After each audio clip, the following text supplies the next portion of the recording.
We're talking about Kyle Seager. Forget cable, switch to Frontier. The Fios Triple Play brings dedicated 100% fiber optics to your home. Fios TV, 15x5 internet and digital phone for $119.99 per month with 2-year price protection plan on qualifying service. FrontierPacificNW.com.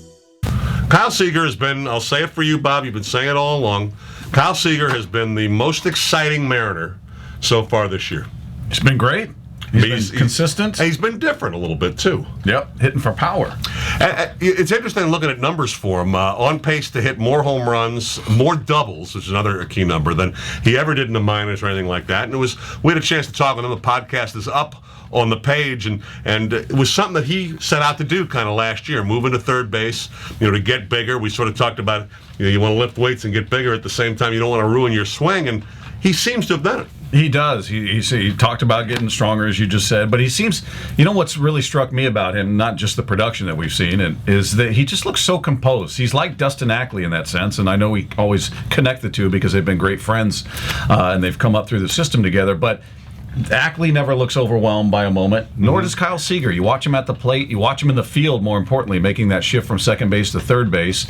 He just looks composed. He looks natural, and he looks confident now. Even if it's a bad situation or a tough point in the count in the game, whatever it is, you have that sense of confidence that he's confident. You watch him, you're like, he's going to get a hit here. He's going to make that play at third. I mean, he's a slap-hitting second baseman, a convert last year, who was moving to third, obviously, with Ackley at second.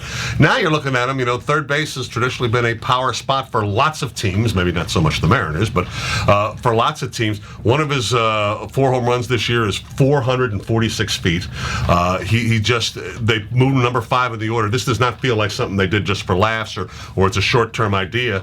The idea is what we've seen over 5 weeks, and granted on this team as well. This is a guy who's hitting the ball hard enough, and he talked to us more about, being a guy who feels like he can hit ropes into the alley much more so than hitting home runs. But he's at the number 5 spot in the order, and I think he's there to stay. Oh, I agree, and who knows what the future holds for him if they move him up even more, depending on what happens with Smoke in the future. You still have a lot of promise, a lot of upside with some of these guys. You don't know how Liddy's going to pan out. You don't know how Smoke's going to pan out yet.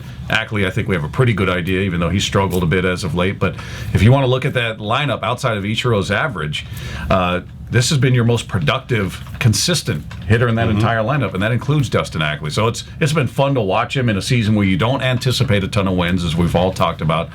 There are a lot of reasons to watch. A lot of guys, Ackley, as we just said, Saunders to a lesser extent, Smoke, hopefully he can get things going. But for me, Kyle Seager has been as bright a spot on this team as there is. He's panning out.